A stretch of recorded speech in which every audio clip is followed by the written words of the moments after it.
శ్రీ సీతారామచంద్ర స్వామి పరబ్రహ్మణ్యే నమః. ఆపదామపహత్తారం దాతారం సర్వసంపదాం లోకాభిరామం శ్రీరామం భూయో భూయో నమామ్యహం. భగవద్బంధులందరికీ కూడా శుభోదయం. శ్రీ విష్ణు సహస్రనామ స్తోత్రము వ్యాఖ్యలో భాగంగా ఈరోజు మరొక శ్లోకాన్ని మనం పరిశీలిద్దాం.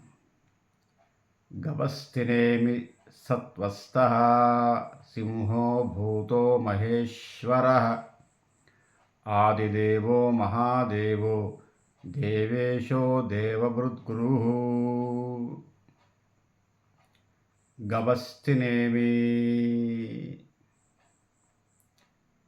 గభస్తి అంటే సూర్య భగవానుని యొక్క కిరణాలు, గభస్తికములు అంటారు సూర్య కిరణాలను. నేమి అంటే ఇరుసు. సూర్యుడు ఒక చక్రం అయితే భగవానుడు ఒక ఇరుసు లాంటివాడు. గభస్తినేమి అనేటువంటి పదానికి సుదర్శన చక్రము అనేటువంటి అర్థం కూడా ఉంది. సుదర్శన చక్రాన్ని చేతి యందు ధరించినవాడు శ్రీ మహావిష్ణు. ఏమిటి ఈ సుదర్శన చక్రం అంటే సూర్య భగవానుడే సుదర్శన చక్రం. ఈ చరాచర జగత్తు అంతా కూడా శ్రీ మహావిష్ణువు అయినప్పుడు ఆయన చేతిలో ఉన్నటువంటి సుదర్శనము సూర్య భగవానుడు. సూర్య భగవానుడు అనే ఆయన చక్రం ద్వారా ఈ ప్రపంచానికి వెలుగు కిరణాలను ఇస్తున్నాడు. అందుకే సూర్యనారాయణ, నారాయణ స్వరూపుడు సూర్య భగవానుడు. ఆయన తన కిరణాల ద్వారా వెలుగును ప్రసాదించి మానవాళికి ప్రయోజనాన్ని చేకూరుస్తున్నాడు. ఆ శక్తి సూర్యుడికి ఎలా వచ్చింది అంటే భగవానుడి ద్వారా వచ్చింది. అందువల్ల గభస్తినేమి సూర్య కిరణాల యొక్క వెలుతురుతో ప్రపంచాన్ని అంతటినీ కూడా చైతన్యవంతము చేసే శక్తియే గభస్తినేమి. సత్వస్తః. భగవానుడు సత్వగుణ సంపన్నుడు. సత్ అంటే మనం నిజమైనది అని చెప్పుకున్నాం. ఈ నిజమైనటువంటి ఆకారము, రూపము భగవానుడిది. భగవానుడు నిజం, ఆయన స్థితి నిజం, ఆయన సృష్టి నిజం. కానీ సృష్టి అనంతరము మానవులు చేసేటటువంటి కర్మలన్నీ కూడా మాయ. ఈ విషయాన్ని మానవుడు తెలుసుకోలేకపోవటమే అజ్ఞానం.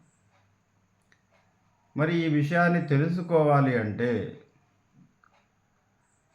యోగము ద్వారా తెలుసుకోవాలి. యోగము అంటే తపస్సు.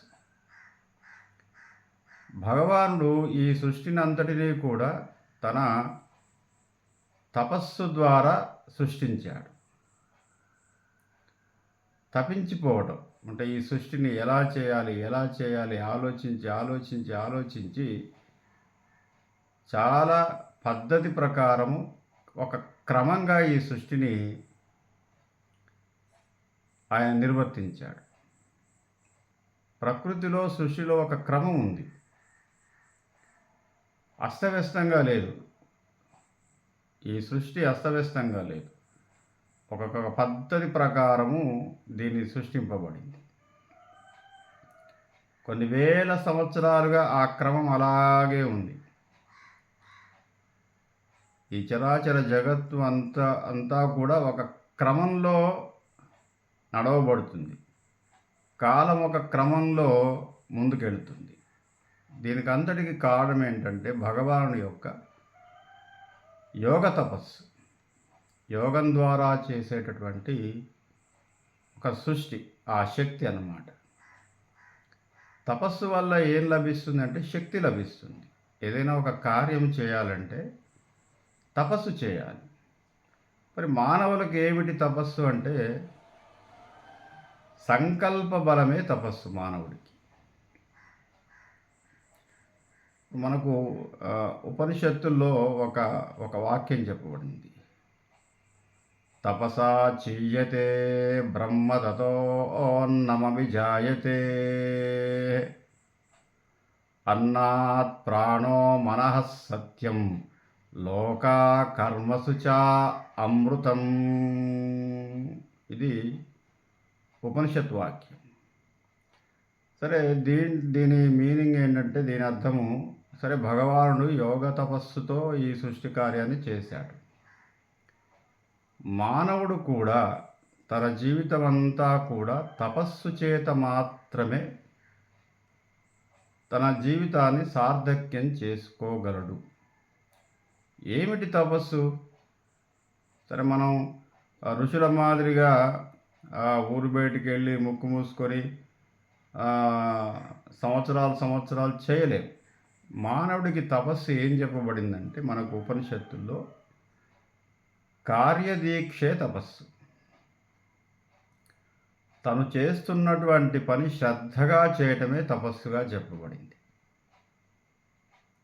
శ్రద్ధాయాం క్రియతే ఇది తపః అన్నాడు. ఏమిటయ్యా మానవుడి తపస్సు అంటే శ్రద్ధగా నీ పని నువ్వు చేసుకుంటూ పోనాయన. దాని వెనక ఏముండాలి అంటే ఒక సంకల్పం ఉండాలి. సంకల్ప బలమే తపస్సు. ఇప్పుడు ఒక పిల్లవాడిని తండ్రి ఏమనుకుంటా అంటే వీడిని బాగా చదివించాలి అనే ఆలోచన రావటంతో వాడు చదవడు.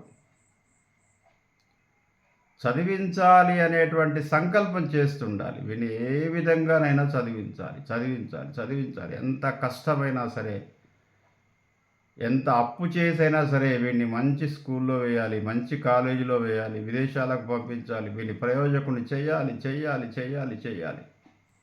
ఈ సంకల్ప బలంనే తపస్సు అన్నాడు, యోగము అన్నాడు. తద్వారా అది సాధింపబడుతుంది. ఏ పని విజయవంతమైనా దాని వెనక ఒక తపస్సు ఉంటుంది మానవుడి యొక్క. తపస్సు అంటే ఇదే బలమైన కోరిక, యోగం అంటే మనసా వాచా కర్మణ, ఒక పని మీద మనసును లగ్నం చేయటమే యోగము అంటారు. యోగ నిద్ర అంటారు. యోగ నిద్ర అంటే ఇది సాధించాలి అనేటువంటి సంకల్పాన్ని నిరంతరము తపించిపోతుంటాడు.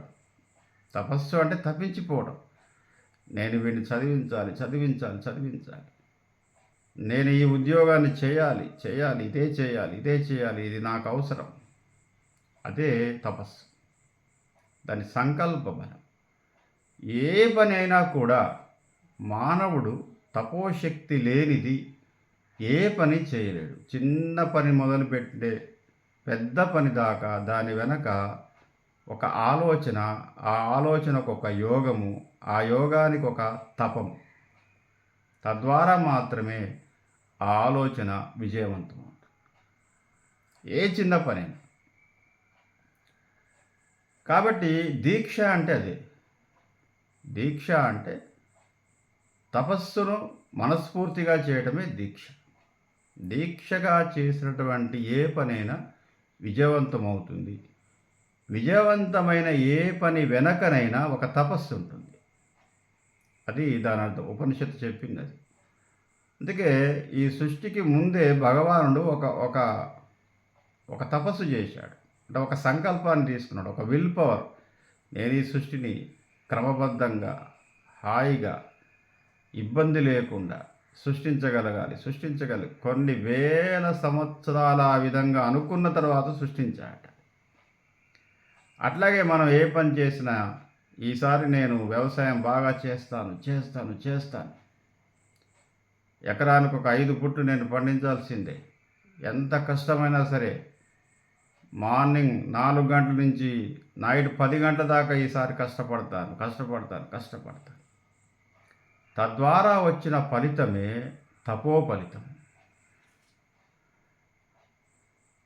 అది సాధించబడిందనుకో, ఆ తపస్సు విజయవంతమైంది, తపస్సు ఫలించింది.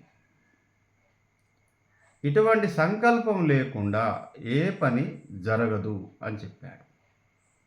ఇటువంటి సంకల్పానికి ఏమిటి నేపథ్యము అంటే మళ్ళీ భగవానుడే. స్వామి, నేను ఈ సంకల్పాన్ని తీసుకున్నాను. ఈ సంకల్పము బలంగా నా మనసులో దృఢచిత్తంతో ఉండటానికి కావలసినటువంటి మనోధైర్యాన్ని, స్థైర్యాన్ని నాకు ఇవ్వు నాయన.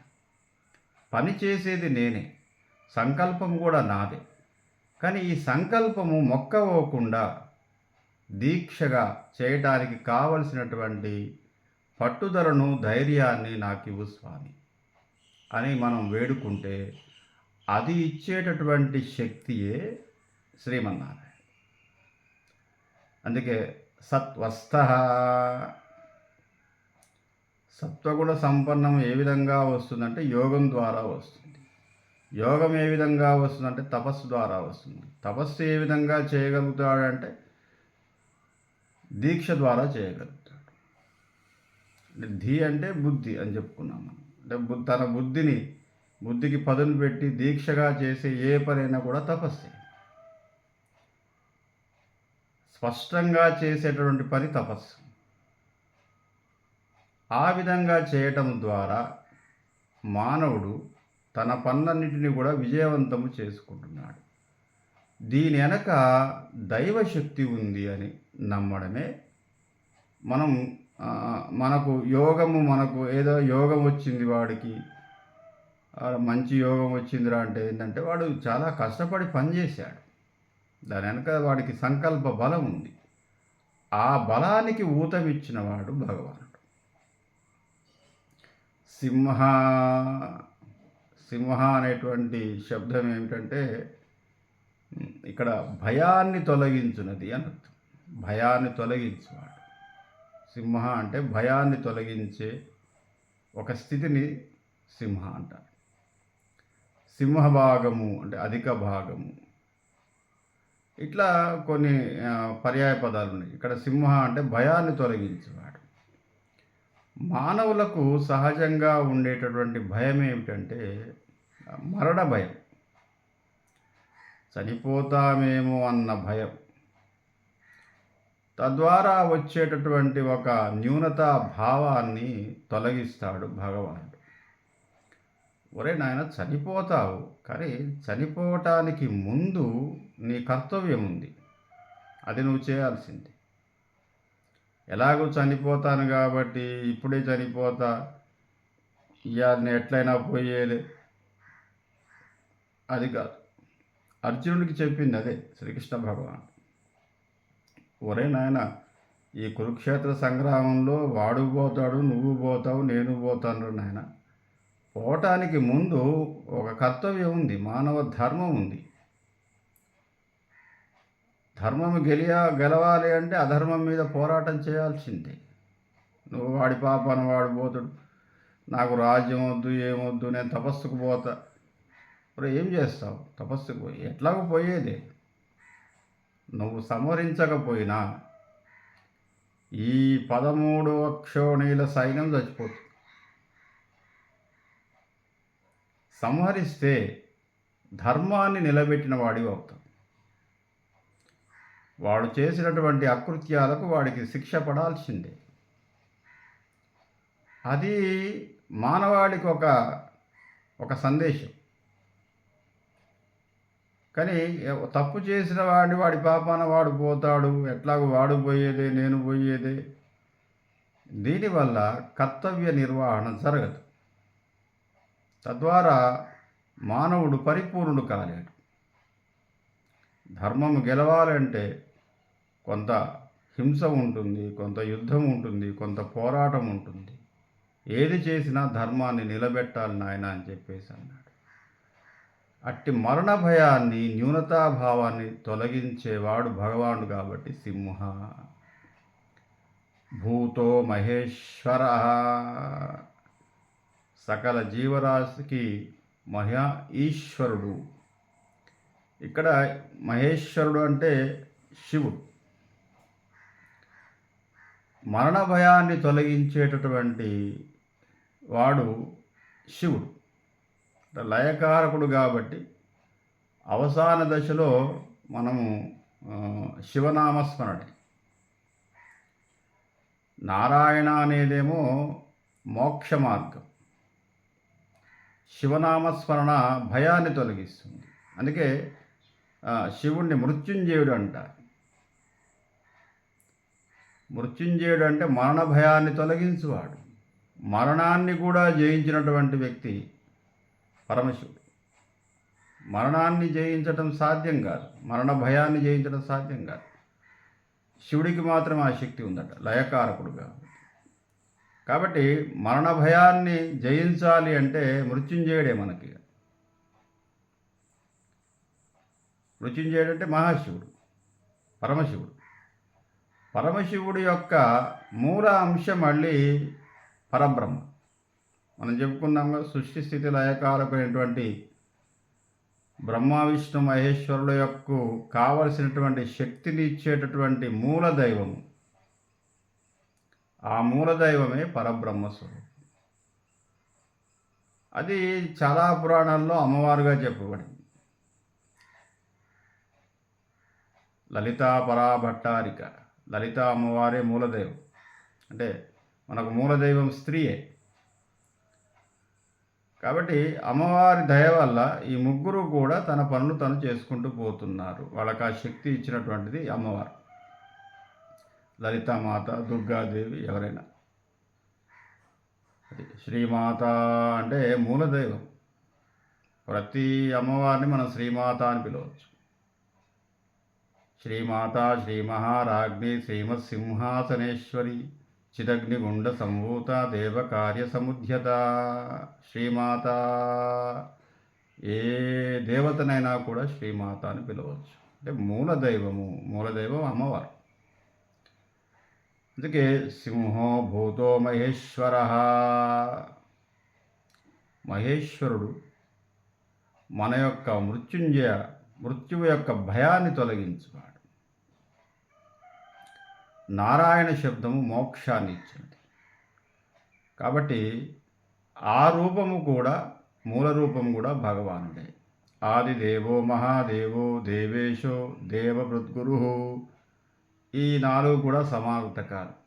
అన్నిటికీ ఆదిదేవుడు పరమేశ్వరుడే, మహాదేవుడు పరమేశ్వరుడే, దేవేశ